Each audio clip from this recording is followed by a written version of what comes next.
How to cook Coto Makasar.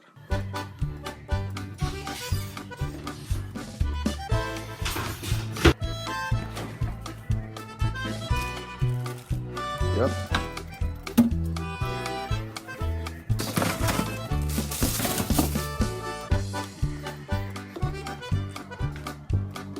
So some of you might think, Smelton, this ain't a science video.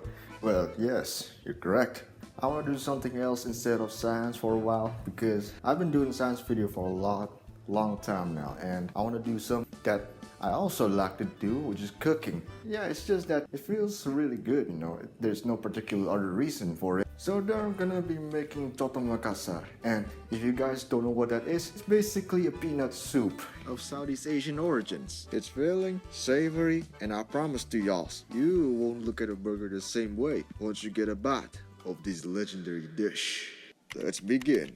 Now, firstly, you want to go ahead and find all these ingredients. We need lemongrass, ginger, garlic and shallots, galangal, beef, preferably shanks, but any part of the cow will do, coriander, peanuts, cumin, black pepper, bay leaf. Firstly, grab a knife and start chopping. Chop one branch of lemongrass alongside your garlic and shallots. How much you say?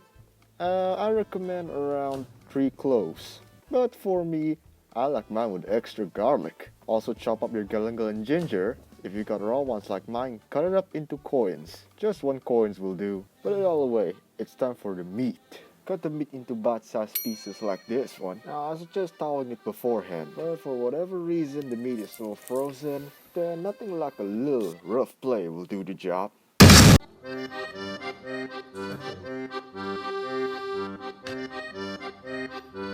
Once your meat has been finely chopped, you want to go ahead and take out your pressure stove.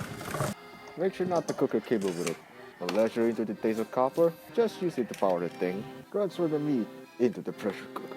Add water, the lemongrass, and one thing, I'm just gonna get it for a sec.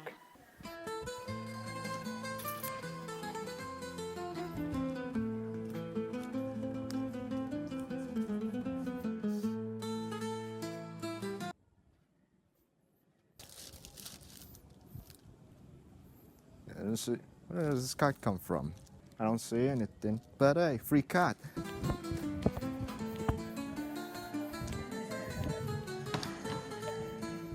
The bay leaf. Now, once it's done and done it, turn it on and let it pressure till tender, which is around an hour or 2. Now, in the meantime, mind your attention to a pan. Grab all those herbs and spices from before and just dump it all in. And no oil. Dry roasting is how we do things around here. Oh yeah, and the peanuts. Don't forget the peanuts. Raw peanuts. I don't know if packaged peanuts can work, but they're safe and sorry, I guess. How much peanuts? Honestly, it depends. If you want a super saver action experience, add a lot. If you want a milder, calmer taste for fevers, I guess, add a little. I like my nuts a handful amount. And that red ball is actually a leftover peanuts from a previous batch. I cooked this dish a lot, so you know it's guaranteed to be delicious. Speaking of mushy nuts, you want to put everything from the pan into the blender. Once you see any burnt spots on the garlic, close it up and...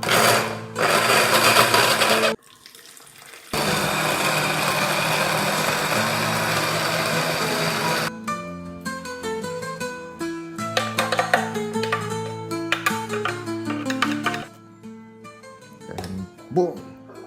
Don't eat that. Now once you've made a special sauce, you're practically 90% done. Go ahead and clean up all the kitchen. Every diligent chef must clean up for themselves. In the meantime, I'm going to talk a bit more about what we're making.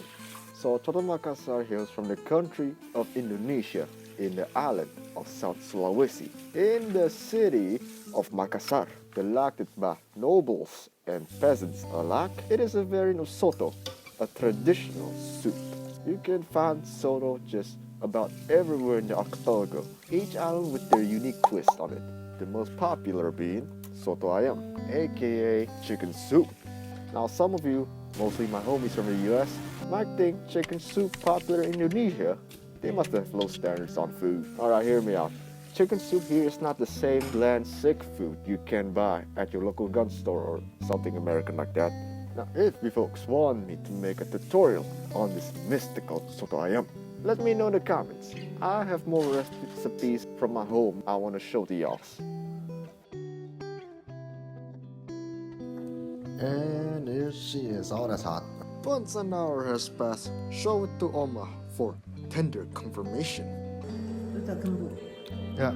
Now mix in the peanut bush into the broth.